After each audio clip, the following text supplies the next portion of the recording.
Hello, ఏంటి మీ అమ్మాయి నా దగ్గరికి పంపించిన తర్వాత ఇదివరకంటే పిచ్చి పిచ్చిగా మాట్లాడుతుందా?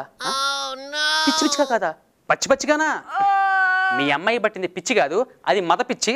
త్వరగా పెళ్లి చేసేయండి, సరేనా? ఉంటాను. Hi doctor. హాయ్ అమ్మా, కూర్చో. ఏంటమ్మా నీ ప్రాబ్లం? అది చాలా ఇబ్బందిగా ఉంది డాక్టర్. చెప్పమ్మా, పర్లేదు. మరి చూసిన ప్రతి మగాన్ని నాకు ఎంజాయ్ చేయాలనిపిస్తుంది డాక్టర్. ప్రతి మగాడినా? అవును, నాకు ఏంటేంటో అయిపోతుంది. పర్లేదు పర్లేదు, నేను త్వరగానే పంపించేస్తానులే అమ్మా. చూడమ్మా, నీది శారీరక ప్రాబ్లం కాదు, మానసిక ప్రాబ్లం. అందుకే ప్రతి మగాడిని ఎంజాయ్ చేయాలనుకుంటున్నావు. అవునా? ఏం పర్లేదమ్మా, నేను నీ కౌన్సిలింగ్ చేసి పంపిస్తానుగా, సరేనా?